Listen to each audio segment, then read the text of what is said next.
안녕하세요. 오늘도 사연 살롱을 찾아주셔서 감사합니다. 저는 결혼한 지 벌써 10년이 다 되어가는 40대 초반 여성입니다. 사연 살롱을 구독하고 여러 가지 기상천외한 시댁설을 보고 듣기만 하다가 드디어 저도 사연을 보내게 되네요. 그동안 이런저런 시댁 이야기를 보면서 사연 올려주신 분들의 상황과 감정에 공감이 되어 울기도 하고 웃기도 많이 했는데요.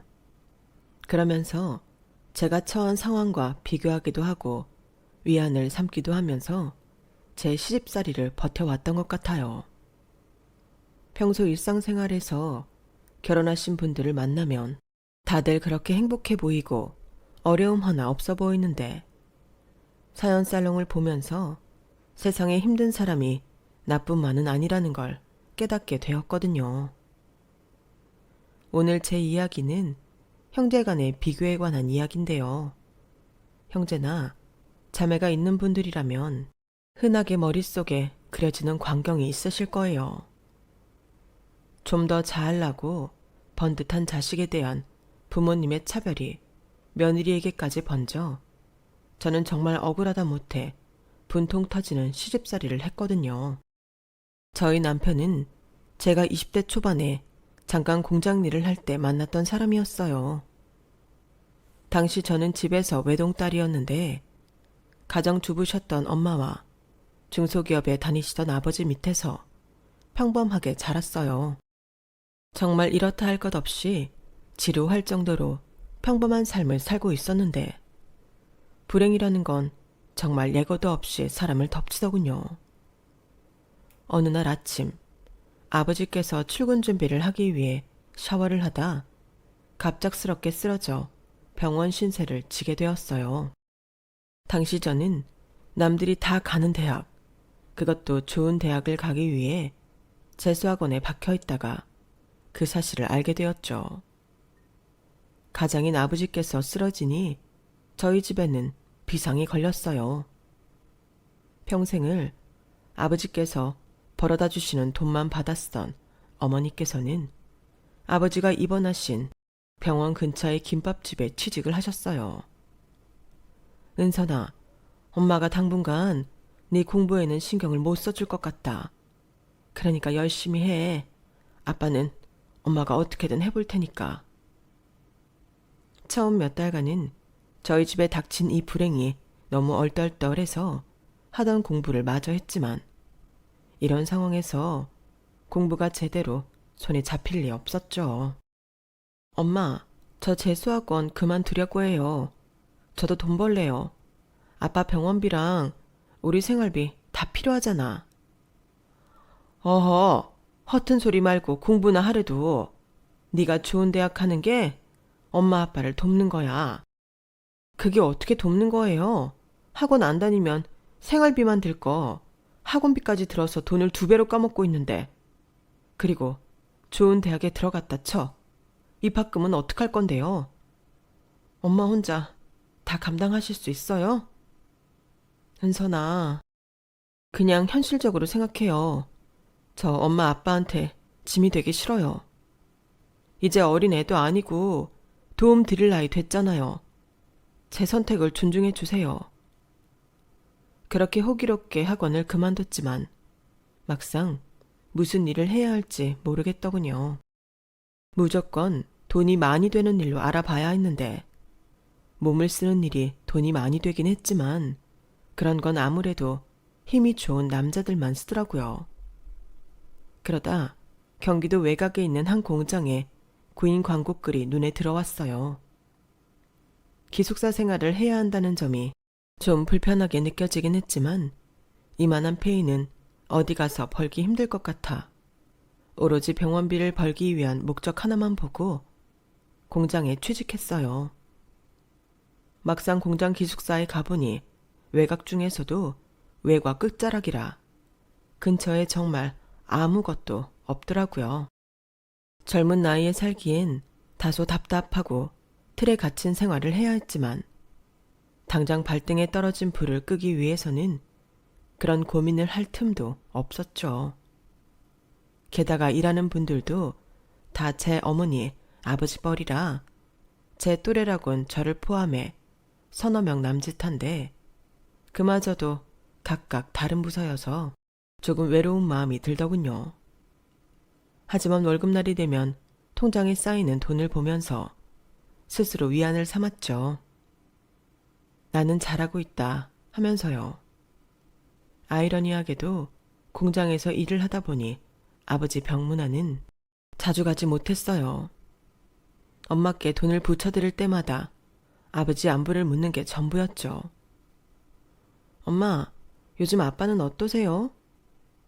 괜찮았다, 안 괜찮았다 하시지. 의사 말론 지금 상태에서 더 나빠지지 않는 게 최선이래. 네, 그래도 네가 보내준 돈 보태서 수술 날짜는 잡았어. 참, 내가 우리 딸한테 면목이 없다. 엄마가 미안해. 뭘 미안해요. 아빠가 쓰러지고 싶어서 쓰러지셨나. 엄마도 고생 많이 하시잖아요. 그래, 얼굴 안 본 지도 꽤 됐네. 언제 한번 안 올라오니? 아빠도 너 보고 싶어 하실 텐데. 다음에요. 요즘은 너무 정신없이 바빠서요. 목소리에 담긴 엄마의 아쉬움을 뻔히 눈치챘으면서도 저는 애써 모른 척을 했어요. 공장 일은 하다 보니 겁먹었던 것처럼 힘들진 않았고 익숙해지니 꽤 잘 맞았어요. 또래가 없는 것도 처음엔 외로웠지만 저 혼자만의 시간을 갖는 법을 배우면서 오히려 즐기게 되었고요. 그런데 이상하게 공허함과 우울감이 사라지질 않더라고요.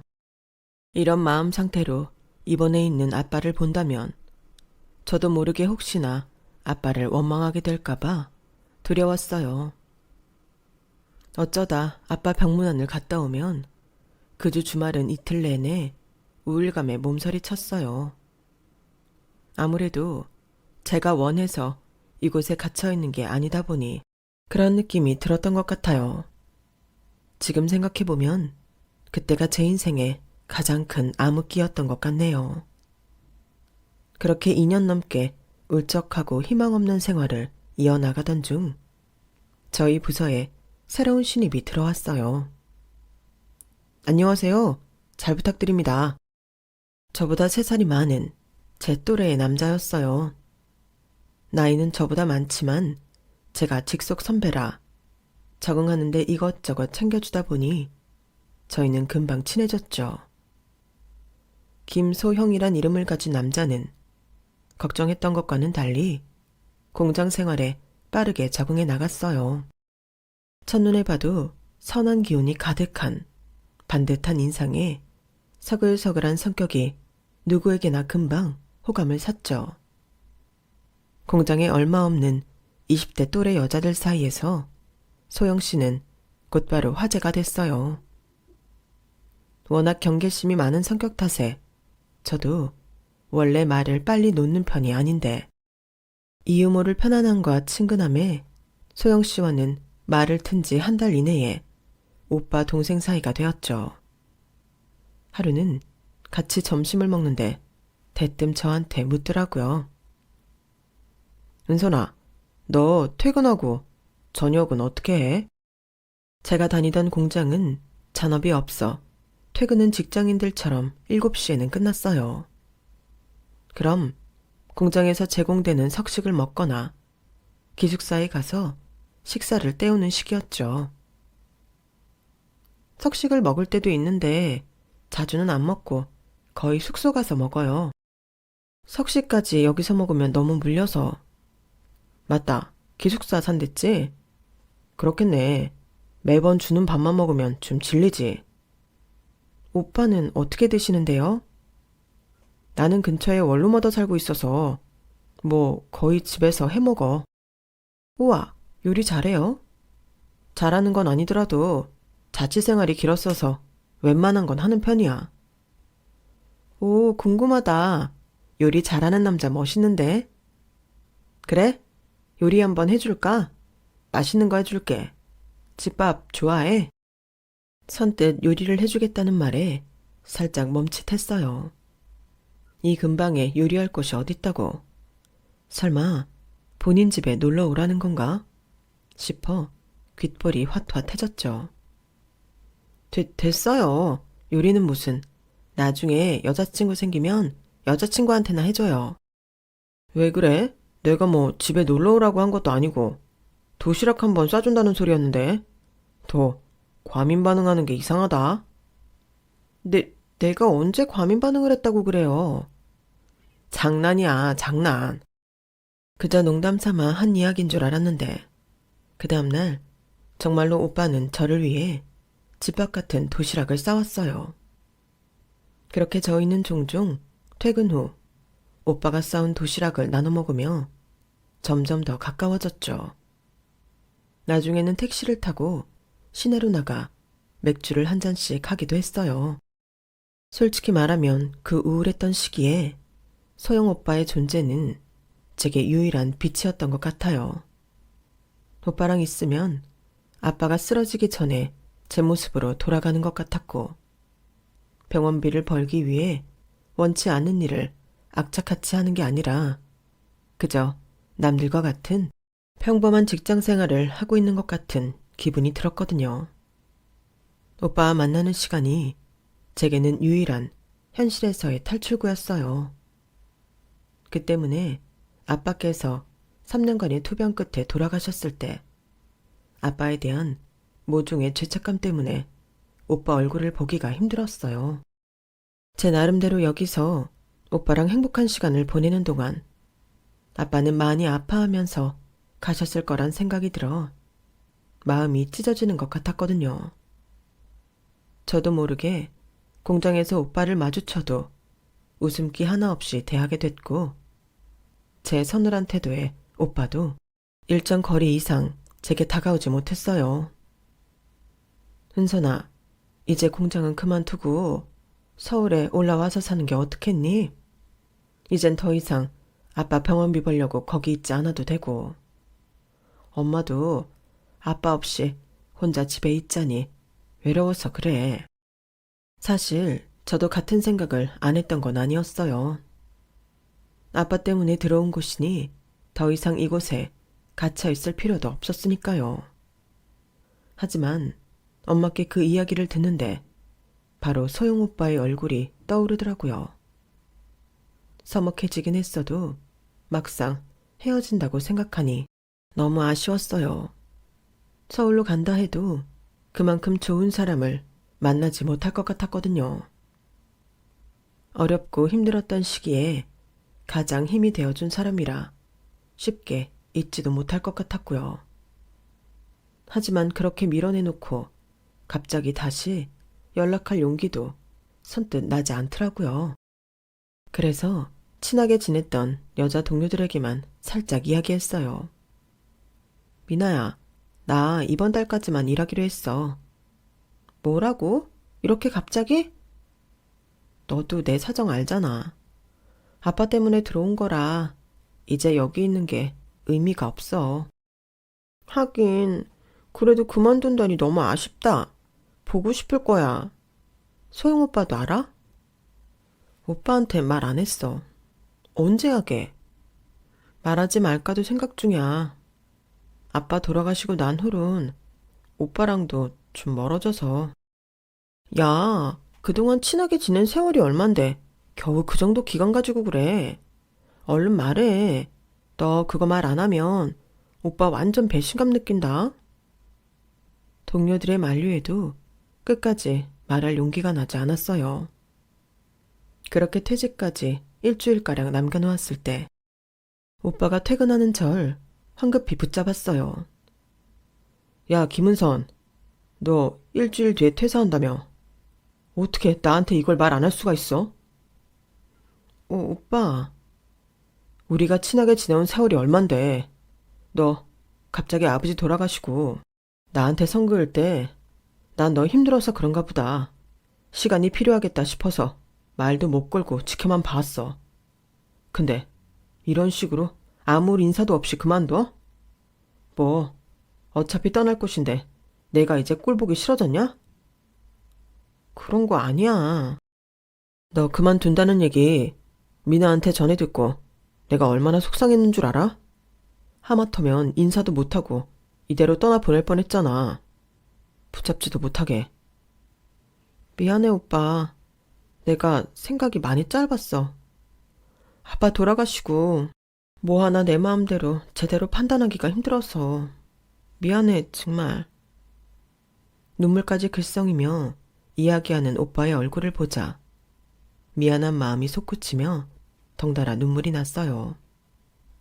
제 이기적이고 어린 생각 때문에 이 착한 사람이 마음고생했을 걸 생각하니 정말 미안하더라고요.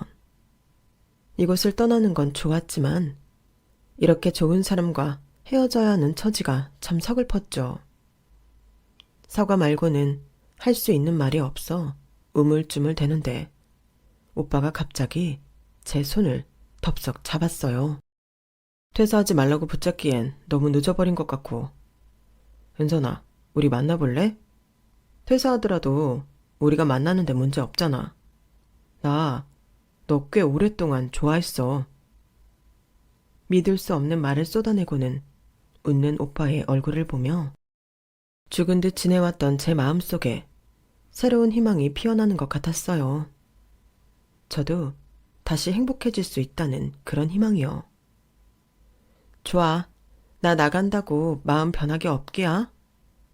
당연하지. 그걸 말이라고. 너야말로 서울 가서 서울 남자들하고 눈 맞기만 해봐. 그렇게 저희는 연애를 시작하게 되었어요. 장거리 연애라 불안불안하긴 했지만 연애 초부터 확실히 마음을 표현해주는 오빠 덕분에 저희 연애는 안정적으로 장기 연애에 접어들며 자연스럽게 결혼까지 이어졌어요. 워낙 둘이 오래 사귀었던 걸 알고 있는 양가 부모님께서는 저희가 사랑의 결실을 맺는 것에 축하를 아끼지 않으셨죠. 남들은 결혼 승낙 과정부터 결혼 준비 과정까지 수많은 장애물과 어려움이 있다던데 저희는 결혼할 때까지만 해도 하나도 해당 사항이 없었어요. 어렵다고만 들어왔던 결혼이 저희에겐 너무도 쉬워서 이게 맞나 싶은 생각이 들 정도였죠. 그런데 결혼 후 첫 명절을 앞두고 남편이 제게 조심스럽게 이야기를 꺼내더라고요. 여보, 사실은 내가 차마 말을 못한 게 있어. 이번 명절 때 우리 집에 형네랑 다 같이 모이니까 미리 말을 해줘야 할 것 같아서. 뭔데? 무섭게 왜 그래? 설마 어머님께서 시댁살이 심하게 시키셔? 아니면 형님이 성격이 모나셨어? 아니, 그런 건 아닌데 이게 참 말하기가 애매해서 먼저 말을 못했는데 내가 어릴 때 형이랑 많이 비교당하면서 컸다고 말했던 거 기억나? 기억나지? 연애를 길게 해서인지 저희는 서로의 가정사에 대해 모르는 게 없었어요. 그 중에서도 인상 깊게 들었던 게 남편 부모님, 그러니 제 시부모님께서 남편과 아주버님을 많이 차별하며 키웠다는 이야기였어요. 아주버님은 어릴 때부터 공부를 잘하기도 했고 장남인지라 집안의 기대를 한껏 받고 자랐다고 했어요. 아주버님과 제 남편은 4살 터울로 나이 차이가 조금 있는 편인데 남편이 초등학생이 되면서 본격적으로 부모님의 비교가 시작되었다고 들었어요. 뭐든지 시키는 대로 지원해주는 대로 척척 잘해내고 기대 이상의 결과를 가져오는 아주버님과는 달리 저희 남편은 공부에는 소질이 없었다고 했어요. 교육열도 강하고 좋은 학벌에 대한 로망이 컸던 부모님께서는 자연스레 아주버님을 더 예뻐하셨고 더 많은 지원을 하셨다고 했어요. 같은 지원을 해도 비교적 나은 결과를 가져오지 못하는 남편에겐 자연스럽게 실망하셨던 것 같아요. 실망이 거듭 반복되자 시부모님께서는 남편에게 지원할 돈을 아껴 아주버님께 투자하기 시작했고 아주버님은 시부모님의 기대대로 명문대에 입학을 했죠. 남편은 공부 쪽으로는 지원을 별로 받지 못했고 본인도 흥미를 못 느껴서 고등학교를 졸업하고 바로 군대를 다녀와서 2년제 취업 전문학교에 입학했다고 했어요. 그리고는 공장에 취직해 저를 만나게 된 거였죠. 그 이야기를 처음 들었을 때만 해도 그러려니 했어요. 사실 형제 자매 없이 외동으로 큰 제게 저보다 잘난 형제와 비교당하고 차별당하며 자란다는 게 어떤 건지, 어떤 느낌인지 짐작조차 안 가는 게 사실이었거든요. 그래서 남편이 다시 한번 그 얘기를 꺼냈을 때도 그 의중을 제대로 파악하지 못했던 것 같아요. 근데 그건 왜? 아, 혹시나 만약에라도 당신이 생각한 것보다 우리 부모님이 실제로는 정도가 더 심할 수도 있어서 조금 충격받을까봐 까먹고 있으면 어쩌나 해서 다시 한번 이야기하는 거야. 남편은 의아해하는 제 반응을 보고는 차마 구체적으로 이야기해줄 용기는 나지 않았던 건지 대충 대답을 얼버무렸어요. 좀 이상하다는 생각은 들었지만 크게 신경은 쓰이지 않았던 것 같아요. 시부모님께 처음 인사를 드리러 갔을 때도, 집안 친척 어르신들과 인사를 드릴 때도, 그리고 결혼식장과 신혼여행 후 인사를 드리러 찾아뵀을 때도 시부모님께서 특별히 남편을 안 좋게 대한다는 느낌을 받은 적이 없었으니까요. 나중에야 깨달았어요. 앞서 말씀드린 저 모든 일정엔 아주버님과 형님이 껴있지 않았다는 사실을요. 안타깝게도 그런 중요한 사실을 간과한 채 명절은 다가왔죠. 어머님, 아버님, 저희 왔어요. 어머, 동서 왔어? 얼른 와. 부엌 일을 하고 계시던 형님께서 가장 먼저 반갑게 맞아주시더라고요. 몇 번 만나 뵙진 못했지만 다행히 걱정과는 다르게 형님께서는 제게 참 잘해주셨어요. 시커먼 남자들만 득실거리는 집에 드디어 말 통하는 또래 여자가 들어와서 반갑고 다행이라면서요. 형님, 일하고 계셨어요? 아, 동선에 곧 도착한다고 해서 화과자 사온 거 좀 꺼내고 있었어. 같이 먹으면 좋잖아. 이 사람 직장 근처에 줄 서서 먹는 유명한 화과자집이 있어서 사오라 했거든. 예약 엄청 치열하더라. 어느새 방 안에서 나와 저희가 하는 이야기를 가만히 듣고만 계시던 어머님께서 제가 인사를 드리기도 전에 갑자기 저희 사이에 끼어드셨어요. 어쩜 우리 큰아들이랑 큰며느리는 이렇게 센스가 있다니까? 우리 작은아들은 이런 센스가 없다니까. 어머, 어머님 아니에요. 아까 동서랑 도련님께서 양손 가득 선물 들고 오셨던데요. 그치, 동서? 네, 저희도 어머님, 아버님 드시라고 이것저것 많이 가지고 왔어요. 같이 내올게요. 얼굴을 보자마자 저희 남편을 돌려가는 어머님의 태도에 살짝 당황했지만 형님이 편을 들어주셔서 잘 넘겼어요. 저희도 한가와 찹쌀떡을 사온 게 있어서 큰 집에서 준비한 화과자와 샤인 머스켓 옆에 같이 담았는데 어머님께 한 소리를 듣고 봐서 기분 탓인지는 몰라도 알록달록 예쁜 모양을 한 화과자 옆에서 저희가 준비한 건 비교적 초라해 보이더라고요. 그건 어머님, 아버님이 보기에도 마찬가지셨는지 아버님이 혀를 쯧쯧 차셨어요. 아휴, 이런 건 백날 가르친다고 되는 게 아니구먼. 네 형이랑 형수가 가져온 것 좀 봐라. 오늘 작은 며느리 처음으로 우리 집에서 명절 보내니 내 참으려고 했건만. 비교를 안 할래도 안 할 수가 있겠냐? 아, 그러게요. 역시 형이랑 형수님이 보는 눈이 있으십니다. 꽃 모양이 알록달록하니 먹기도 전에 기분이 좋아지네요. 비록 겉모습은 화과자와 샤인머스켓에 비해 초라해 보일지라도 나름대로 저희도 저희 지역에서 맛집이라고 소문난 가게를 직접 찾아가서 사온 것들이었어요.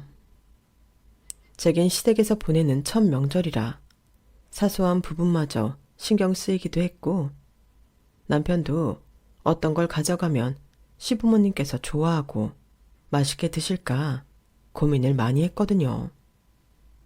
선물은 이미 다 골라놔서 걱정이 없는 상태에서 고작 부모님 간식거리 사는 건데 왜 저렇게 임금님 수라상에 올릴 간식을 고르는 것 마냥 공을 들이나 살짝 신기하긴 했었는데, 시부모님의 핀잔을 보니 남편이 왜 그렇게 스트레스를 받아가며 괜찮은 집을 찾았는지 그제야 알 것 같았어요.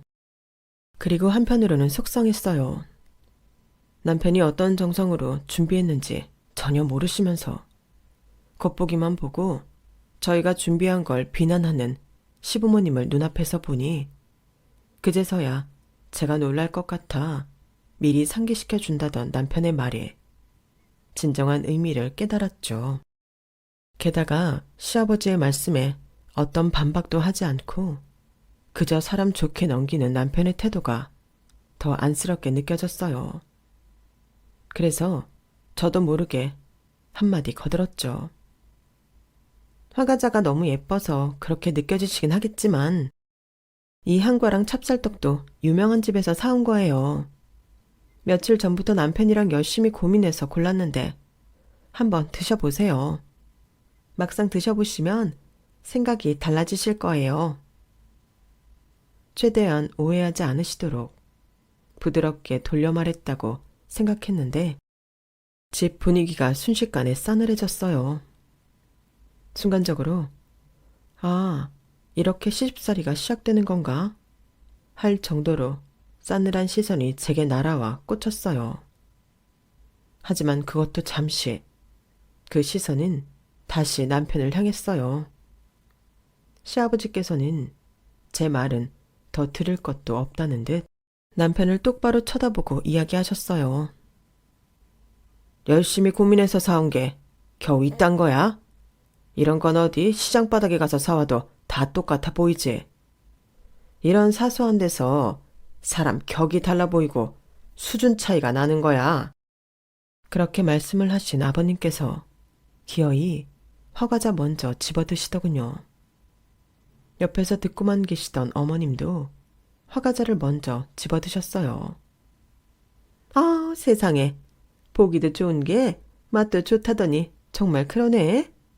이런 거 진짜 비쌀 텐데. 입맛에 맞으세요? 더 드시고 싶으면 말씀하세요. 저희가 더 주문해 드릴게요. 아니야. 이렇게 먹어보는 것만 해도 어디니? 우리가 니네 아니면 언제 이런 걸 먹어보겠어? 찹쌀떡이나 주워 먹겠지. 그렇게 콕 집어서 이야기하시는데 기분이 정말 묘하더라고요. 시부모님께선 남편이 전적으로 간식을 고른 걸 모르고 계실 테니 이건 어찌 보면 나한테 하는 이야기 아닌가 싶었어요. 그런데 이상하게도 시부모님은 정말 철저하게 남편만 쳐다보며 기분 상하는 말씀을 하셨어요. 뭐 하나 트집 잡힐 게 있으면 형님네랑 비교를 하며 남편만 쥐잡듯 잡고 남편은 허허 웃으며 넘기고 그게 제 시댁에서 보낸 첫 명절의 전부였어요. 결혼 전부터 여기저기서 많이 들려오던 흔한 시집살이 사연들 때문에 잔뜩 긴장하고 있었는데 이게 시집살이인지 아닌지도 헷갈리더라고요. 저한테 직접 뭐라고 하시는 게 아니니까 이걸 그나마 다행이라고 해야 할지, 그래도 팔은 안으로 굽는다고 제 남편이 면전에 대고 그런 소리를 듣는데 제 기분이라고 좋을 건 없었어요. 남편도 제 마음을 눈치챘는지 집으로 돌아가는 차 안에서 제 눈치를 살피더라고요. 여보, 오늘 어땠어? 괜찮았어? 안 그래도 그 이야기 하고 싶었는데 당신 왜 이렇게 부모님한테 저자세야? 아, 역시 좀 놀랬지? 그래서 내가 미리 말했잖아. 우리 부모님이 나한테 좀 박하셔. 처음엔 좀 적응하기 힘들 수도 있는데 그러려니 넘겨. 오늘이야 처음이니까 넘겼다지만 어떻게 매번 이렇게 넘겨. 적어도 그렇게 오해를 하시면 해명은 해야지. 듣는 내가 다 억울하더라. 나도 해명도 해보고 다 해봤지. 근데 우리 부모님은 안 돼. 슬프지만 그게 사실이야. 애초에 어릴 때 내가 형 머리 못 따라간 게 뭐 그리 큰 잘못이라고. 그렇게 대놓고 차별하며 키우셨는데 이제 와 바뀌겠어? 그래도 혹시나 당신마저 형수님이랑 비교당할까봐 좀 걱정했는데 그러진 않으셔서 다행이야. 나한테 안 그러긴 당신한테 뭐라 하는 게 나한테 뭐라 하는 거나 다름없지. 아까 오빠 한 소리 듣는데 내 억장이 다 무너지더라. 미안해. 내가 좀 더 잘났으면 이런 일도 없었을 텐데. 너까지 이런 안 좋은 꼴 보게 해서. 아니야. 오빠가 미안할 거 뭐 있어. 제가 오랜 시간 봐온 제 남편은 인간적으로 본받을 점이 참 많은 사람이에요.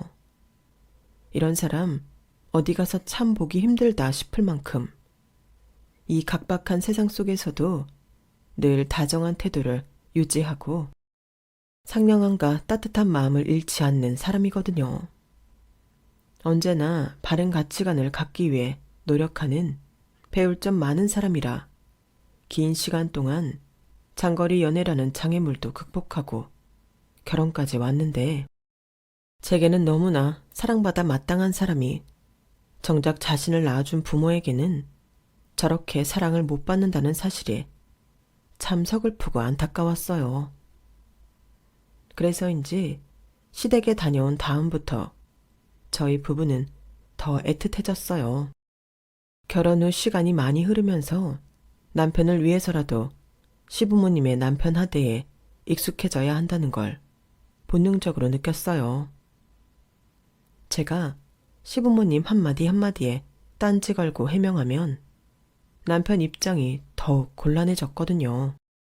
그래서 어느 순간부터는 저도 입을 꾹 다물고 웃어 넘기게 되더라고요. 참 눈물 나도록 얄궂다 느낀 점은 그 와중에도 저희는 아무리 머리를 싸매고 시부모님께 최선을 다해도 형님과 아주버님이 준비한 선물을 이기지 못한다는 거였어요. 처음 1, 2년은 어떻게든 형님네만큼 시부모님 마음에 드는 선물을 준비하려고 노력해 봤는데 마음처럼 잘 되지 않아 속상했어요.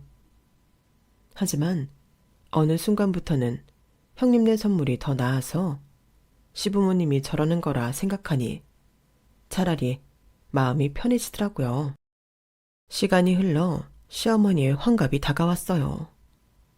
아무리 밉고 원망스러워도 환갑은 환갑인지라 간만에 신경을 좀 쓰려고 했는데 형님네가 했던 선물들을 드리자니 티가 날 것 같고 그렇다고 딱히 좋은 아이디어도 떠오르지 않았어요.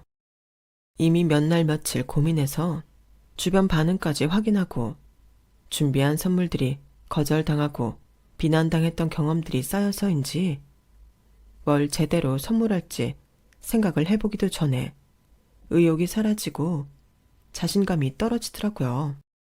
결혼한 지 이제 겨우 몇 년 지난 저도 이런데 남편은 그동안 살면서 어떤 심정이었을까 싶었어요. 여보, 혹시 어머님 환갑 선물 따로 생각해 놓은 거 있어? 도대체 뭘 해드려야 싫은 소리 안 들을지 감이 안 오네. 뭐 싫은 소리 안 들을 생각 접은 진 오래됐지만 그래도 환갑날까지 싫은 소리 듣긴 싫어서. 걱정 마 여보. 환갑은 내가 철저하게 준비해 둔 게 있거든. 뭔데? 당신이 좀 안 좋아할까봐 말을 못했는데 내가 공장에 처음 취직했을 때부터 따로 적금 들어놓은 게 있었거든. 어머니나 아버지 환갑 때 선물해 드리고 싶어서. 당신도 알다시피 우리 집이 형편이 좋은 것도 아니고 부모님께서 노후 준비를 잘 해놓은 것도 아니라서 환갑쯤 되면 준판이 쓰시라고. 소액이지만 오랫동안 모아서 금액이 꽤 커졌어. 남편이 안방에서 서랍을 뒤적이더니 통장을 하나 꺼내왔어요. 통장에는 2천만 원이라는 금액이 찍혀 있었어요. 사람 마음이 참 간사한 게 남편에게 그토록 하대하던 시부모님께 이 돈을 드릴 생각을 하니 괜히 아까워 죽겠더라고요. 여보, 당신 마음은 너무 예쁜데 어머니께 이 돈을 드린다고 한들 마냥 좋아만 하실까? 그동안 우리가 뭘 준비해가도 시큰둥 하셔서.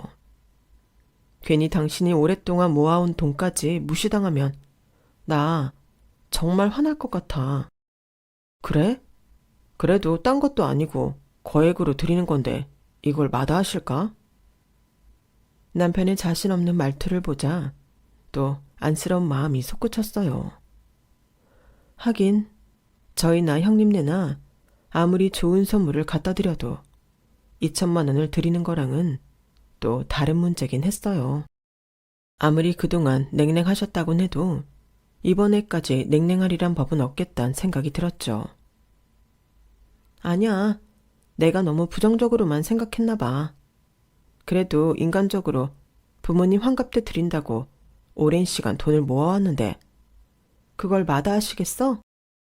금액이 적은 것도 아니고 넘치게 많은데 좋아하실 거야. 내가 괜한 소리 한 것 같아. 미안해. 생각해보면 남편이 저희 생활비가 부족할 정도로 무리해서 모은 돈도 아니고 본인 용돈에서 떼서 모은 건데 아까워할 거 있나 싶더라고요. 어쨌든 미우나 고우나 부모님인데 효도하고 싶은 마음이 뭔지는 알 것 같아 저도 긍정적으로 생각하기로 했어요. 남편 마음이 참 예쁘기도 했고요. 그렇게 환갑날이 되었어요.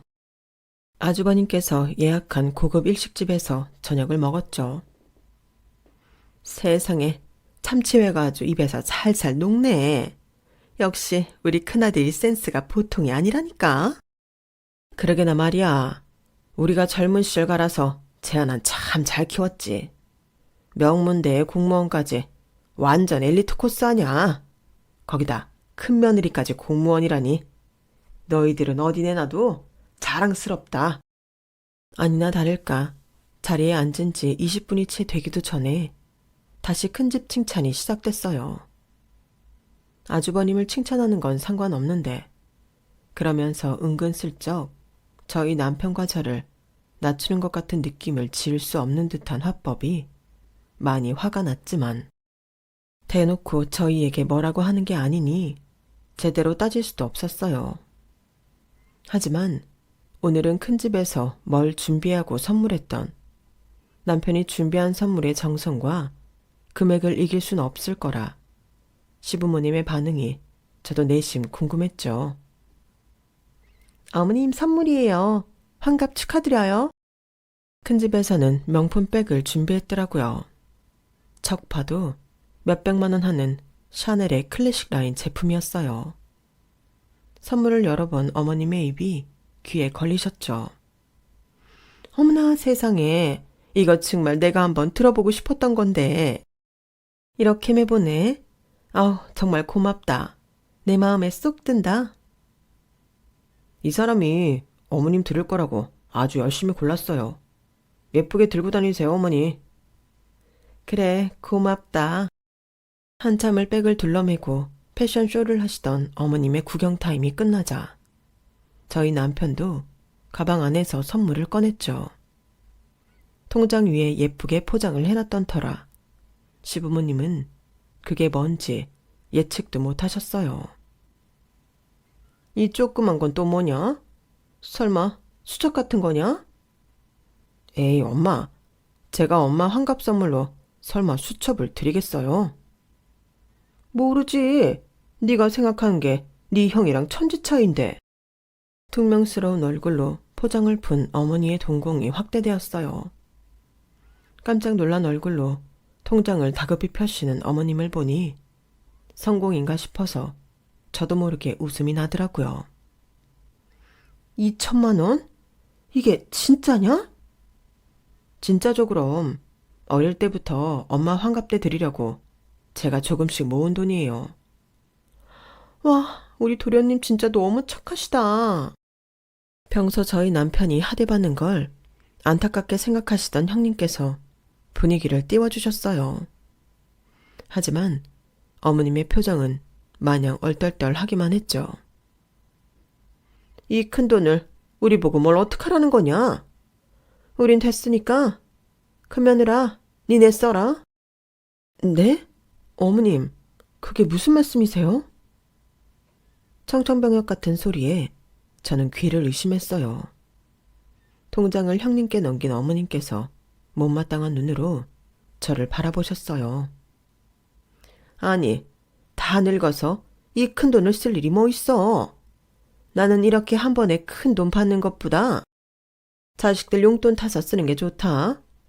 이렇게 돈이 많으면서 그동안 꿍꿍 숨겼던 거야? 하긴 공장 일이 이른 고대도 돈은 많이 줬었지. 생각해보니 큰 집 애들이 안 됐잖니? 열심히 공부해서 공무원 됐는데 월급은 턱없이 모자라고. 그 적은 월급에서도 꼬박꼬박 부모한테 효도하느라 그동안 고생 많았는데 이 정도 돈은 받아도 되지. 안 그러냐? 아니 어머님, 이 사람이 어머님 드리려고 어릴 때부터 조금씩 모은 돈이에요. 오랫동안 모아서 금액이 커진 거지? 저희가 경제적인 여유가 돼서 드린 게 아니에요. 어떻게 이러세요? 작은 며느리 네가 나설 일이 아니다. 어차피 쟤 혼자 모은 거라며. 그럼 내가 받은 돈 어떻게 쓰든 네가 무슨 상관이니? 우리 큰 집 애들 워낙 수준이 높아 네가 몰랐겠지만 경제적으로 고생이 많았어. 예, 소영이 네가 말해봐라. 이 돈 네 형이 쓴다는데 불만 있어? 네 혈육 돕겠다는데? 남편의 얼굴은 사색이 되어 있었어요. 그 착한 사람이 이번엔 상처를 꽤 크게 받았는지 대답도 차마 못하고 고개를 숙이더라고요. 이건 아니란 생각이 들었어요. 어머니, 그 돈 저희 부부가 가지고 있으면 저희도 훨씬 여유 있게 생활할 수 있을 만큼 큰 돈이에요. 남편이 부모님 나이 들어서 편하게 쓰시라고 모은 돈을 형님네 드리면 그게 저희한테 무슨 의미가 있어요? 아무리 어머님 아버님께서 좋은 대학에 명문대 나오신 아주버님네를 예뻐하신다고 한들 이 사람은 그동안 원망 한 번 않고 다 참고 이해해드렸어요. 그런데 이렇게 성의를 무시하는 건 정말 아니죠. 제가 화를 내자 어머님께서 되려 황당하다는 듯 역정을 내셨어요. 아니, 도대체 내가 너한테 뭘 했다고 네가 이렇게 나서서 화를 내니? 내가 작은 애를 무시했지 널 무시했니?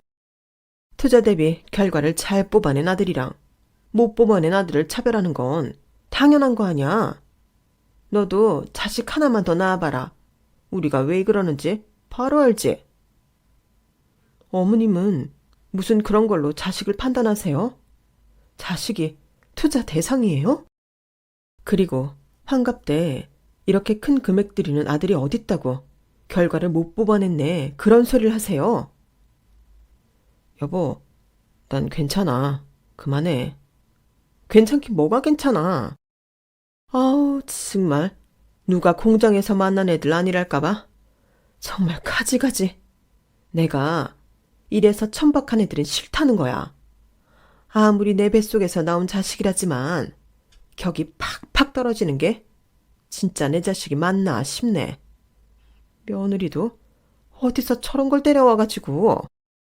저를 만류하는 남편과 대화하는 저를 보며 어머님께서 들으라는 듯 중얼거리셨어요. 그 소리를 들으니 제 눈이 뒤집히더라고요. 그래서 결국 그걸 아주버님 드려야 속이 시원하시겠어요? 그래, 내가 받은 돈 내 마음대로 쓰겠다는데 네가 뭔 상관이야? 천박한 놈이 준 돈 쓰지도 말고 돌려주시지 왜 귀하신 아드님 주세요? 저놈이 천박한 거지 돈이 천박해? 돈은 아무 죄가 없어. 아니요, 있어요. 저는 테이블 위에 있던 통장을 가져가 모두가 보는 앞에서 찢어 바닥에 던졌어요. 어차피 천박한 놈이 번 천박한 돈, 천박한 저희가 쓸게요. 귀하신 분들은 공무원 일에서 번 귀한 돈이나 쓰세요. 그렇게 전 남편 손을 잡고 나와버렸어요. 평소라면 저를 뜯어 말렸을 남편이 그날만큼은 조용하더군요. 아무래도 상처를 꽤나 받은 듯 했어요. 여보, 이제 그만 부모님께 잘 보이려는 건 포기해. 당신이 뭘 어떻게 한들 당신한테 낀 색안경을 벗지 않을 뿐들이야. 도대체 당신이 좋은 대학 못 가고 공장 다닌 게 뭐가 저렇게 불만인지 모르겠는데 당신은 이런 취급 받을 사람이 아니야. 나 더 이상 당신이 이런 취급받는 거 보기 싫어. 시댁이랑은 연 끊자 우리. 침착하게 이야기하자 반박할 줄 알았던 남편이 의외로 순순히 고개를 끄덕였어요. 그리고는 내 손을 가만히 잡고 한참 동안 말이 없더니 고마워. 작게 한마디 하더군요. 그 뒤로 저희는 시댁에 간 적이 한 번도 없어요. 시댁에서 제게 욕 전화를 하긴 했지만 그것도 두어 번 받다가 번호를 차단해버렸죠. 시간이 한참 지난 지금 남편 말로는 당시에 본인도 진작 가족들과 연을 끊고 싶었는데 차마 도덕적인 마음 때문에 끊지 못하고 있었다고 하더라고요. 최대한 가족과 잘 지내고 싶어 매어 있었는데 제가 그 연결고리를 끊어내줘서 오히려 속이 시원했다고 해요. 남편이 모은 2천만 원은 저희가 보증금으로 보태 더 좋은 집으로 이사했습니다. 방이 하나 더 생기니 삶의 질이 올라가는 것 같고 좋더군요.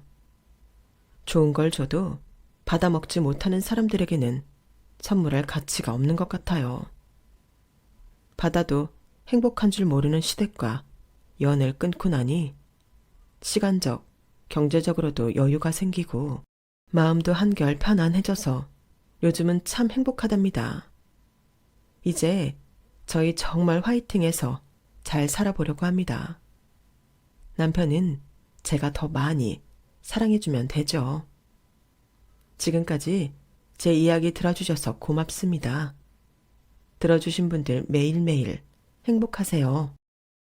여러분, 사연 댓글에 응원과 현명한 조언 부탁드려요. 좋아요와 구독은 저에게 큰 힘이 됩니다.